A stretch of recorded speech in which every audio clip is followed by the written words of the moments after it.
Seigneur. Voilà, je suis dans la joie ce soir de vous apporter la parole de Dieu. Bonjour à tous et que Dieu vous bénisse. Bonjour Seigneur, je vois toute cette jeunesse là qui se donne au Seigneur. C'est une grâce de Dieu. Vous savez que le Seigneur revient bientôt. Notre vie chrétienne, quotidienne, notre vie chrétienne est attachée à cette espérance, le retour du Seigneur. Parce que vous comprenez bien que nous ne sommes pas chrétiens pour la terre. La terre ne nous intéresse pas. Nous sommes chrétiens pour le ciel. Paul disait, si c'est dans cette vie que nous espérons, cette vie ici-bas sur la terre, il dit, mangeant, buvant, demain nous mourrons. Si c'est dans cette vie-là que nous espérons, nous sommes le plus malheureux de tous les hommes. C'est vrai que notre espérance, elle est dans le ciel. Gloire au Seigneur. Et le temps que le Seigneur nous donne ici-bas sur la terre, c'est pour employer le temps à son service. C'est pour témoigner. Annoncer l'évangile. Gloire au Seigneur. Que le Seigneur nous donne du courage d'annoncer l'évangile. Gloire au Seigneur. Parce que des fois, nous, ce que l'homme ne voit pas, Dieu prépare les choses. Gloire à Dieu. Dieu prépare les âmes qui ne connaissent pas encore le Seigneur et qui sont là, qui viennent à la connaissance de la parole de Dieu, qui se convertissent, leurs péchés sont pardonnés, et puis là, la misère, elle tombe, la tristesse, le désespoir tombe, et il fait place à la joie, à l'amour du Seigneur, à l'espérance. Nous sommes dans le vrai, gloire au Seigneur. La Bible dit que nous sommes dans le véritable. Et c'est ça la force d'un chrétien, c'est ça la force de l'évangile, c'est ça la force de la parole de Dieu, c'est que nous sommes dans le véritable. Vous savez, nous ne sommes pas ici pour dire, je ne sais pas, ou peut-être, ou je ne suis pas sûr. Non, nous sommes sûrs à 100%. Nous sommes dans le véritable. Gloire au Seigneur. C'est Jésus qui nous donne de l'espérance, c'est Jésus qui nous donne de la force. Cette église, elle est encore debout parce qu'il y a Jésus. Gloire au Seigneur. Et toutes les églises en France tiennent debout parce qu'il y a Jésus. Nous sommes attachés à sa parole, aux paroles qui sont sorties de sa bouche. Et c'est ce qui fait notre force. Notre espérance s'appelle Jésus. Notre lendemain s'appelle Jésus. Gloire au Seigneur. Et nous voulons être attachés à sa parole parce que sa parole, elle apporte la vie. Elle donne la vie, la parole de Dieu. Quand Jésus a parlé, nous allons parler de ça ce soir, à chaque fois que Jésus s'est trouvé dans une situation qui était spirituellement et physiquement impossible, et quand Jésus a dit un seul mot, tout s'est éclairci. Tout s'arrange. Là, des fois, nous, on arrive, on n'a plus de solution, on dit là, c'est terminé. Puis des fois, on rentre dans la réunion, on écoute une parole de Dieu, et tout change. Les solutions sont devant nous.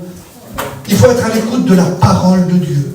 Et si nous sommes ici ce soir, c'est pour écouter la parole de Dieu. Voulez-vous qu'on puisse prier le Seigneur? Que le Seigneur nous bénisse. Demande au Seigneur qui parle à ton cœur. Demande au Seigneur qu'il te fasse du bien ce soir. Je demande à Sam de prier, Seigneur. Seigneur, à toi la gloire. Seigneur, merci pour ton bienfait. Merci, pardonnez-moi pour ton serviteur, Seigneur. Merci les mots qui viennent du ciel, parce que tu es le Dieu de la vie. Dispose au cœur à chacun, Seigneur, à ta parole.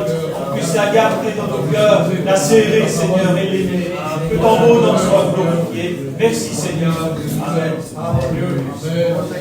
Voilà, voulez-vous qu'on lit ensemble la Bible, la parole de Dieu? Gloire au Seigneur, la solution, c'est la parole de Dieu. Jésus est au milieu de nous. Et il faut le réaliser. Le plus grand, le plus merveilleux. Celui qui a donné sa vie à la croix du Calvaire. Celui qui est ressuscité. Jean disait, je sais que mon Rédempteur est vivant. Celui qui me rachète. Gloire au Seigneur, celui qui me ramène. Celui qui est ressuscité. Amen. Il est vivant. Gloire au Seigneur. Et Jésus-Christ est vivant. Et vous savez qu'il n'a pas changé, le Seigneur. Il est toujours aussi puissant. Son amour n'a pas changé. Le Seigneur t'aime ce soir. Il est toujours le Dieu de la délivrance. Il peut te délivrer ce soir. Il peut te rendre libre. Il est dit dans la Bible, si le Fils vous a franchi, vous serez réellement libre. C'est vrai que le monde change. Le gouvernement change. La façon de vivre de tout le monde est en train de changer aujourd'hui. On voit que la jeunesse change. Le monde verset, on ne comprend plus rien. Mais j'aimerais te dire de la part du Seigneur, ce qui fait notre joie, ce qui fait notre force, c'est que Jésus ne change pas. Gloire au Seigneur. Alors je lis un verset dans la parole de Dieu qui se trouve dans l'évangile de Matthieu au chapitre 8. Et le verset 8. Voici ce qu'il est dit. On peut lire à partir du verset 5. Matthieu 8, verset 5. Comme Jésus entra dans Capernaum, un centenier l'aborda, c'est-à-dire un Romain qui avait sous sa solde 100 soldats, et pria en disant, Seigneur, mon serviteur est couché à la maison, atteint de paralysie et souffre beaucoup. Il y avait beaucoup de souffrance en lui. Verset 7. Jésus lui dit, j'irai, je le guérirai. Et le centenier répondit, Seigneur, je ne suis pas digne que tu entres sous mon toit. Mais il va dire un mot extraordinaire, ce centenier. Mais dis seulement un mot, et mon serviteur sera guéri. Amen. Amen. Gloire à Dieu. Quelle belle lecture. Quelle lecture profonde. Quelle lecture efficace. C'est efficace le nom de Jésus. C'est sûr le nom de Jésus. Ah, tu peux te reposer sur le nom de Jésus, sur ce qu'il a dit. Vous savez, il y a beaucoup de monde qui est venu à Capernaum. Capernaum était une ville de commerce, c'était un petit port de commerce qui était là, un port de pêcheurs, et puis il y avait beaucoup de monde qui était là. Puis il y avait beaucoup de monde qui rentrait, qui sortait. Et ce qui est merveilleux, c'est qu'il est dit le verset là, il dit Jésus entra à Capernaum. Que c'est beau quand Jésus rentre chez nous. Amen.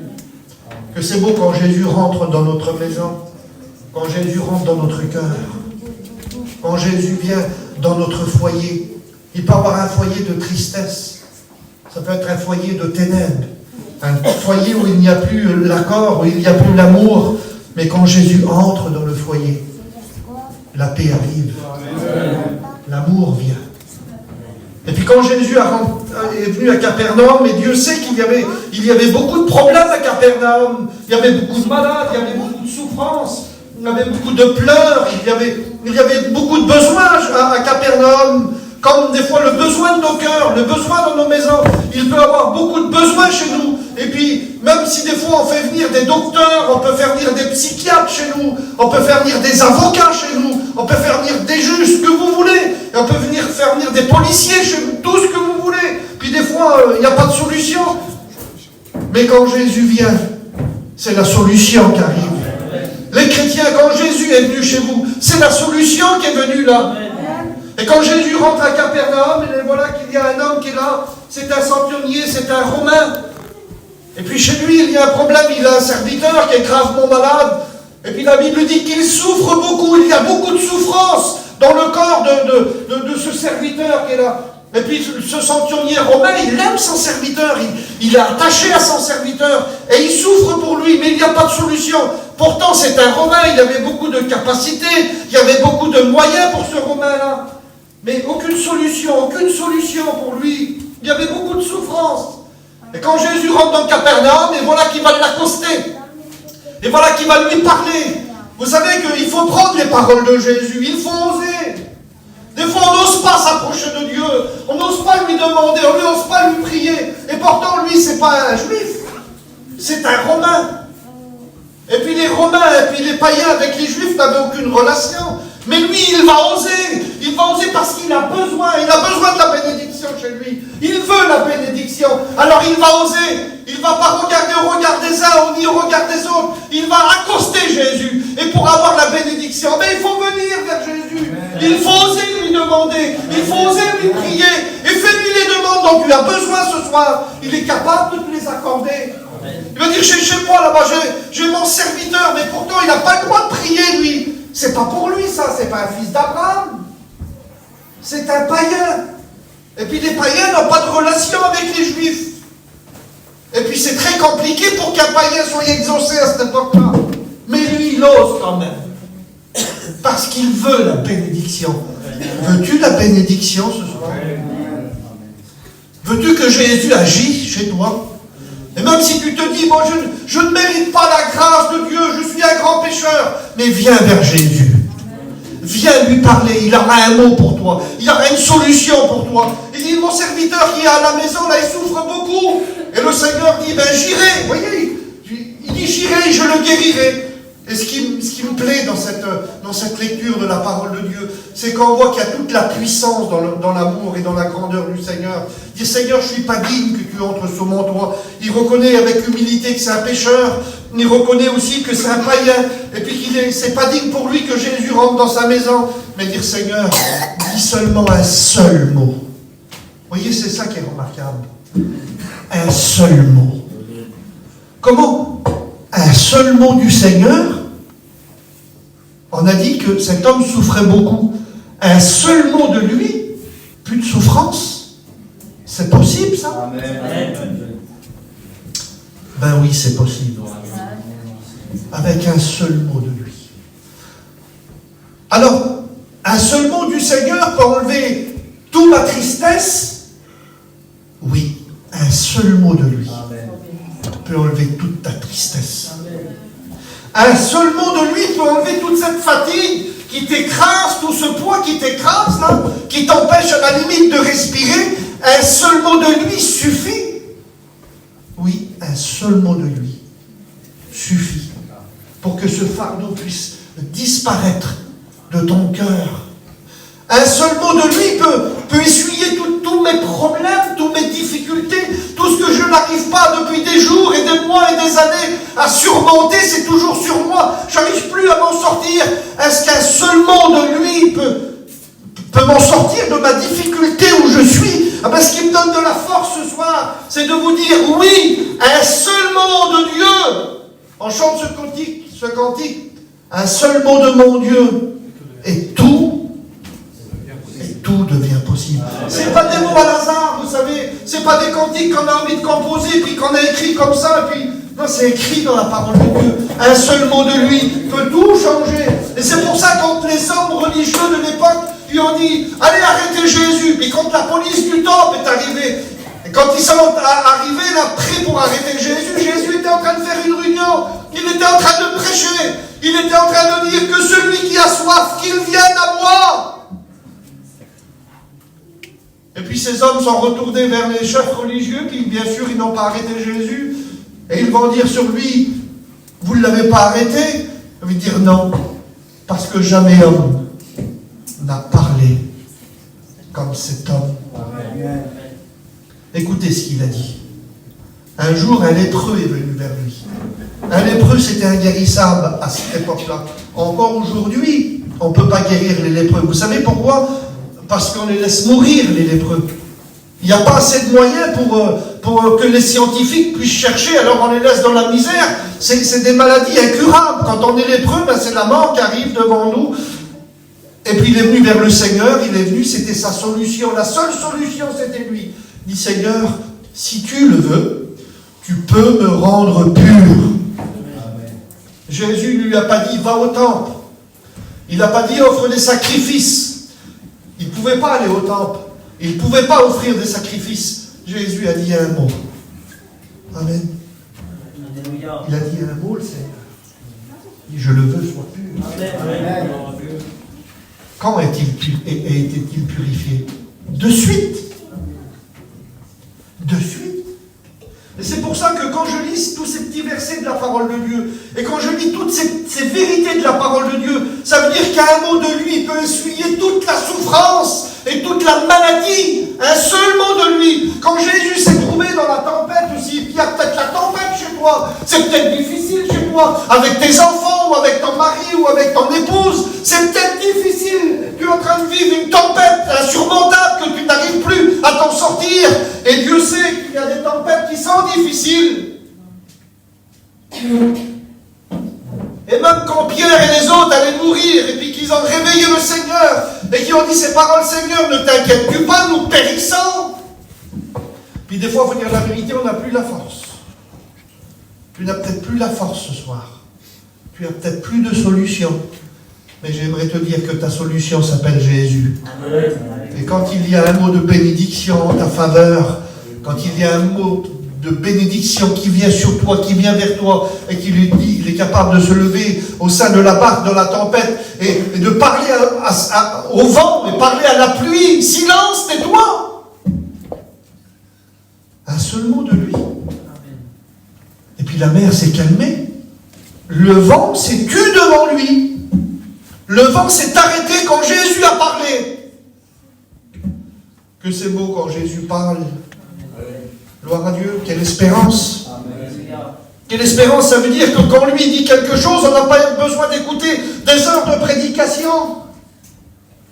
On n'a pas besoin d'écouter des heures et des heures et des heures parce que nous, on est tellement limités. C'est pour ça que des fois, on prêche 10 minutes, 15 minutes, 20 minutes, voire une demi-heure ou plus. Alors on essaye, on parle de lui, mais vous comprenez bien qu'un seul mot de lui qui tombe dans le cœur, tout est réparé. Quand il a dit à cet homme qui était rempli de péchés, même à Capernaum, on a découvert le toit, puis on a déposé cet homme devant Jésus. Mais personne n'avait dit ce que Jésus avait dit. Et puis tout le monde pensait, tout le monde s'attendait, il y avait des chefs religieux, il y avait tout le monde. Vous savez ce que Jésus a dit à cet homme? Tes péchés sont pardonnés. Quel plus beau, quelle belle réunion, quelle belle phrase. Et quand Jésus a dit ça, tes péchés sont pardonnés, à l'instant même ses péchés ont été pardonnés. Un seul mot de lui peut guérir, un seul mot de lui peut calmer la tempête, un seul mot de lui peut pardonner ton péché, un seul mot de lui. Que c'est beau, Seigneur. Combien de temps qu'il a fallu quand tu t'es donné au Seigneur et quand tu as demandé pardon à Dieu, combien de temps il a fallu à Dieu pour pardonner ton péché? Dites-le voir. On ne peut pas calculer tellement que ça va vite. Tellement que ça va vite. Le plus grand des pécheurs, excusez-moi d'employer ce mot, le plus sale dans le péché, peut rentrer dans cette église. Et des fois que nous, on peut le repousser. Ben, Jésus est capable de le pardonner. Amen. Et de lui dire tes péchés sont pardonnés. Et il répare, purifié. Si ton péché, dit la Bible, est rouge comme le cramoisi, il deviendra blanc comme de la neige. Avec un seul mot du Seigneur. Un seul mot de Dieu peut tout changer parce que Jésus est admirable. La prophétie d'Ésaïe disait sur lui, on l'appellera admirable. Ah ben oui, il est admirable le Seigneur. Ça vous a jamais arrivé de rentrer dans une réunion chargée, vous-même les chrétiens, et puis on écoute une parole de Jésus, un seul mot, puis qui transperce nos cœurs, et puis on repart de la réunion tout léger. Mais qu'est-ce qui s'est passé? Puis on dit des fois, ah que c'est beau, comment qu'il a prêché le pasteur? Excusez-moi, c'est pas le pasteur, c'est Jésus. C'est lui l'auteur de la bénédiction. C'est lui le grand libérateur, c'est lui qui est admirable, c'est lui que nous devons admirer, ben que l'Église l'admire ce soir, parce que Jésus est bon, que nous puissions tomber à ses pieds et puis l'admirer pour ce qu'il est, pour ce qu'il fait.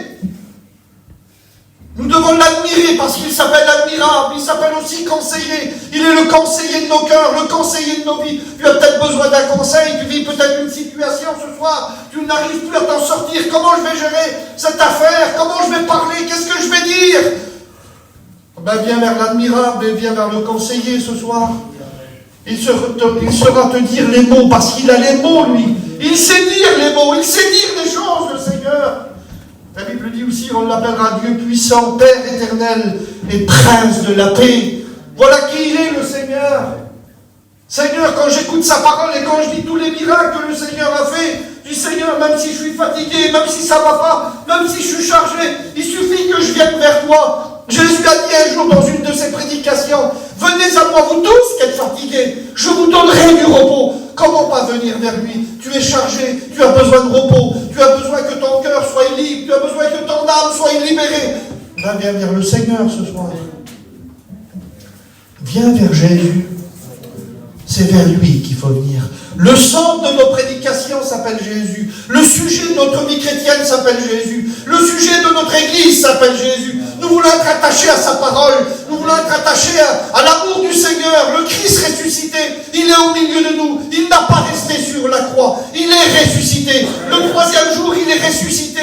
Et il est vivant au siècle des siècles. La parole de Dieu nous dit dans le livre de l'Apocalypse, Jésus a dit, j'étais mort, mais je suis vivant au siècle des siècles. Oui, un mot de lui peut tout changer. Lazare qui était mort depuis 4 jours, on n'avait jamais vu ça en Israël. On n'avait jamais entendu ça en Israël. Il est arrivé devant le tombeau, il a dit, roulez la pierre. Les hommes ne savaient pas à quoi s'en tenir. Les sœurs qui étaient là ne savaient pas qu'est-ce qui allait se passer. Et il a parlé, le Seigneur. Il a dit, Lazare, sors. Quelle puissance dans sa parole. Lazare est sorti. J'aimerais vous dire ce soir que sa parole, elle apporte la vie. Il y a la vie dans sa parole. Excusez-moi ce soir, nous ne vous prêchons pas une religion. Une religion ne sauve pas. Il y a une seule personne qui sauve. Il s'appelle Jésus. Et c'est par lui qu'il faut passer. Jésus a dit, je suis le chemin. Je suis la vérité. Et je suis la vie. Il va dire, nul ne vient au Père que par moi. Pour être sauvé, il faut passer par Jésus. Alléluia. Pour être libéré, il te faut Jésus. Gloire au Seigneur. Pour être pardonné, il te faut Jésus. Il est la résurrection et la vie. C'est ce qu'il a dit dans sa parole. Il a dit, je suis la résurrection et la vie. Amen. Quelle parole de Dieu. Je suis la résurrection et la vie. Quelle espérance. Il y a de l'espérance dans sa parole. Nous, tout n'est pas terminé. Vous savez que des fois, le découragement ou la fatigue nous permet de lire des fois des choses qui passent notre compréhension. On se dit, je n'y arriverai plus, c'est terminé, je m'en sortirai plus. Ah ben maintenant, tu te trompes. Tu te trompes ce soir, parce qu'il y a de l'espérance en Jésus. Amen. Il n'a pas changé, le Seigneur. Et nous voulons continuer à prêcher l'évangile. Et comme Papy disait, ben, il faut 2 quarts. Ah ben, gloire à Dieu. Amen. Ah ben, gloire à Dieu. Et des fois, on se dit, non, eux, ils ne viendront pas là. Mais si tu viens au nom de Jésus, ils viendront, ceux-là. Si tu viens avec l'amour de Jésus, ils vont venir, ceux-là. Et toutes les personnes qu'on croit spirituellement perdues pour l'éternité. Mais il y a de l'espérance. Je bénis le Seigneur pour toutes les personnes qu'il y a ce soir. Pour toutes les personnes, toute la jeunesse que j'ai vu chanter aujourd'hui, que c'est des adultes et ils ont rencontré le Seigneur. Ils ont passé par les eaux du baptême, ils ont rencontré Jésus. Mais c'est le miracle de la grâce de Dieu. Et il n'y a que Jésus qui peut opérer de tels miracles dans les cœurs. Les hommes ne peuvent pas opérer de tels miracles. Le miracle, c'est pas dans la capacité humaine. Le miracle, c'est pas dans la faculté de l'homme. Le miracle, c'est pas dans la faculté de la connaissance de l'homme. Le miracle, c'est dans la personne de Jésus. Et nous croyons dans le miracle, parce que nous croyons en Jésus. Des jeunes qui se tournent vers Dieu, ça c'est un miracle. Des personnes qui ne connaissaient pas du tout le Seigneur et qui se tournent vers Dieu aujourd'hui, ça c'est un miracle. Voudrais-tu vivre le miracle? Voudrais-tu te servir dans le miracle? Ben fais comme ce centenier. Ose venir vers Jésus. Amen. Tu es comme le centenier, tu ne mérites pas, mais la grâce te permet de venir. Amen. Amen. Fais comme le centenier, Seigneur, dis un mot. On dit comme Pierre dans la barque, Seigneur, ne t'inquiètes-tu pas, je passe des moments difficiles. Je ne sais pas c'est quoi ton besoin, je ne sais pas c'est quoi ta prière, je ne sais pas ce que tu auras besoin de demander à Dieu, mais un mot de lui, tout peut s'arranger. Avec un mot de Jésus, tout peut se résoudre, mais en un instant. Je crois dans ce message. Amen. Je crois dans un seul mot de Jésus. J'y crois. L'Église, vous y croyez, vous, à un seul mot du Seigneur, que tout peut changer? Les miracles qui peuvent se faire dans les foyers, des âmes nouvelles qui peuvent venir à la connaissance de l'Évangile, qui peuvent se tourner vers Dieu, que vos jeunes se convertissent, que vos filles, que vos fils se convertissent. Vous y croyez, nous y croyons ce soir, parce que c'est l'espérance de la parole de Dieu. Et nous voulons être attachés, pas au mot des pasteurs, excusez-moi, bien que c'est important un pasteur, c'est un homme qui a été établi par Dieu, il a un ministère, et puis le Seigneur emploie sa parole, et puis il se sert de ses serviteurs. Mais vous comprenez que le serviteur de Dieu, c'est qu'un porte-parole. Il apporte les mots, mais c'est Jésus qui guérit, c'est Jésus qui bénit, c'est Jésus qui pardonne, c'est Jésus qui libère, c'est Jésus qui amène les âmes à l'église. Jésus voudrait te faire du bien ce soir. Alors si un mot de Jésus a suffi pour que ce centenier ait été guéri, et puis Jésus a dit, j'ai pas vu en Israël un homme avec une si grande foi. Vraiment, ils y croyaient. Vraiment, le centenier, là, vraiment, il a cru. Et il a reçu. Tu y crois, toi, ce soir? Tu y crois en un seul mot de Jésus? C'est tellement difficile quand on n'y croit pas. C'est tellement difficile si on ne croit pas à la parole de Dieu. Et alors on va sortir de ce lieu, toujours pareil. La Bible dit que la foi vient de ce que l'on entend, et ce que l'on entend vient de la parole de Dieu. Il faut la foi.